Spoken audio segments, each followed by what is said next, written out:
بسم اللہ الرحمن الرحیم۔ السلام علیکم ناظرین، آپ یوٹیوب چینل دیکھ رہے ہیں، میں توکل حسین ہوں۔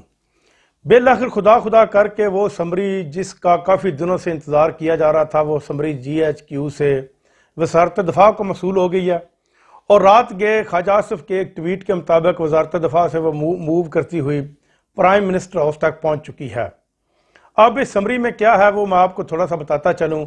اس سمری میں 6 نام دیے گئے ہیں جرنیل کے لیے، جن میں 2 نام سلیکٹ ہو گئے، ایک چیف آف آرمی سٹاف کا اور دوسرا chairman joint chief of staff committee کا۔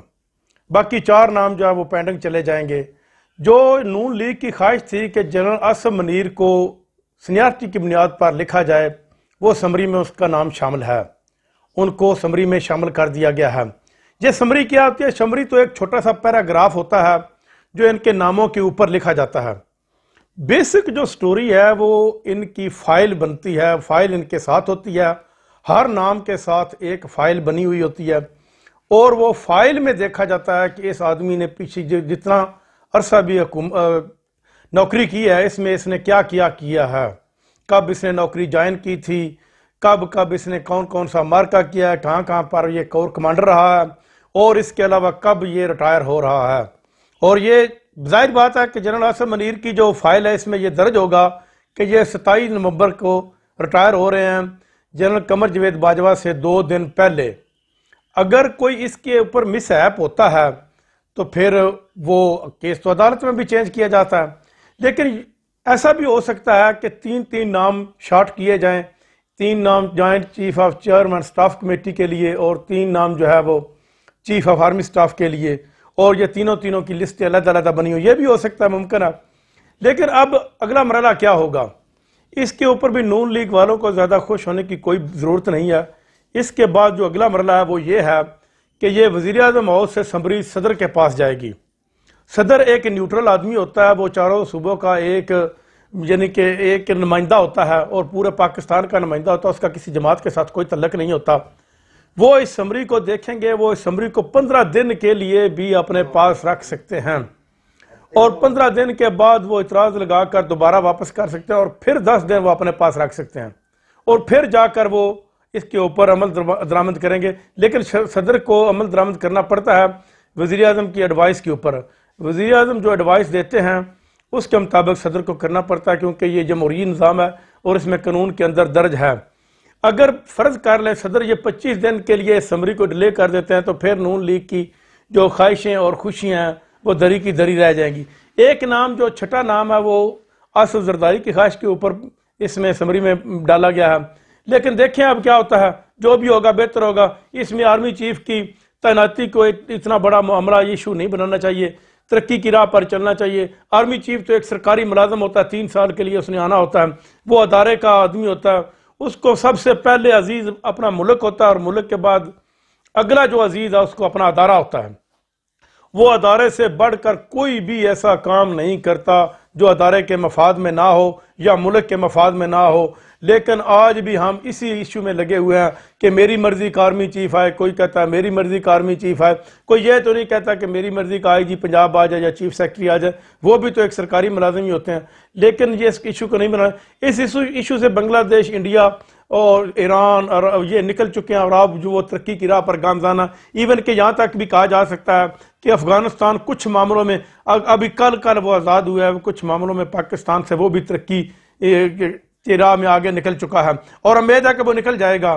وہ کچھ سالوں کے بعد آپ دیکھ لیجئے کہ پاکستان سے کئی گنا زیادہ ترقی میں نکل جائے گا، کہ اس کے حکمران وہ کرپٹ نہیں ہے، اس کے حکمران چیف آف آرمی سٹاف کے مسئلے کے اوپر الجھے ہوئے نہیں ہیں، وہ سادہ زندگی بسر کرتے ہیں۔ جن کے حکمران سادہ زندگی بسر کرتے ہیں وہ ہمیشہ قومیں ترقی کیا کرتی ہیں۔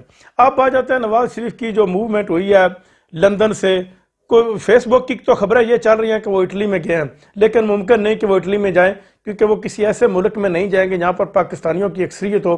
وہ لندن سے بھی 2 وجوہات کی بنا پر بھاگے ہیں۔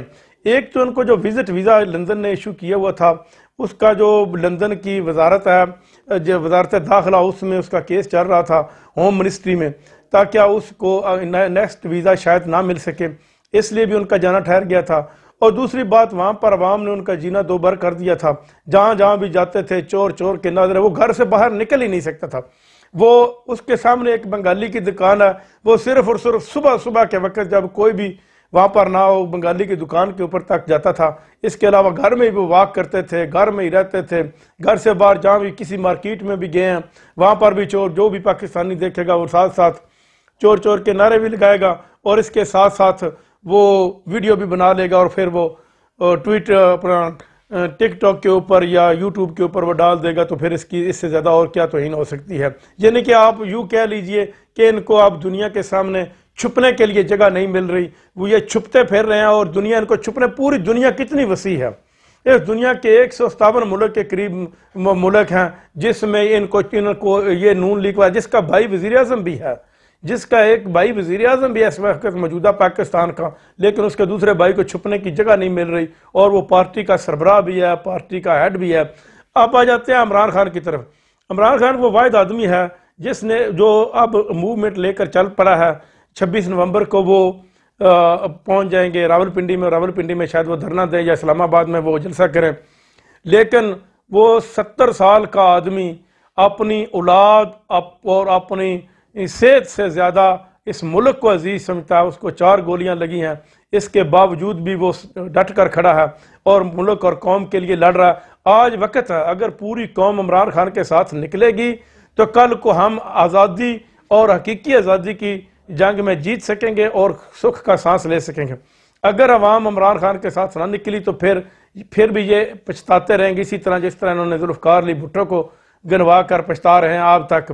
لیکن عمران خان کسی صورت بھی گولیاں لگنے کے باوجود، بیمار ہونے کے باوجود ملک سے نہیں بھاگا، وہ کسی ملک میں اس نے پناہ نہیں لی۔ دنیا کے پوری دنیا کے ملک کو اس کے لیے آنکھیں بچھا رہے ہیں، عوام آنکھیں بچھا رہی ہیں کہ وہ ہمارے ملک میں آ جائے، ہمارے ملک میں آ جائے، لیکن وہ کسی ملک میں نہیں گیا۔ اس نے صرف اور صرف پاکستان میں رہنا ہے اور پاکستان کی عوام کے لیے جنگ کرنی ہے، اور پاکستان کی عوام کے لیے ہی لڑنا ہے، اور پاکستان کی عوام کو یہ حقیقی آزادی دلوا کر دینی ہے۔ اگر عمران خان اس حقیقی آزادی دلوانے میں کامیاب ہو جاتے ہیں تو یہ جو ایشو چل نکلا ہے کہ کون چیف آف آرمی سٹاف ہوگا، کون کیا ہوگا، یہ آٹومیٹک حل ہو جائیں گے۔ ان کے متعلق اسمبلی میں بل آنا چاہیے کہ سینیارٹی کی بنیاد پر جو بھی ہو اس کو چیف آف آرمی سٹاف بن جانا چاہیے۔ اس میں عوامی حکومت کا کسی قسم کا کوئی رد عمل نہیں ہونا چاہیے۔ ناظرین اب تک کے لیے اتنا ہی، اپنا خیال رکھیے گا، اللہ نگہبان۔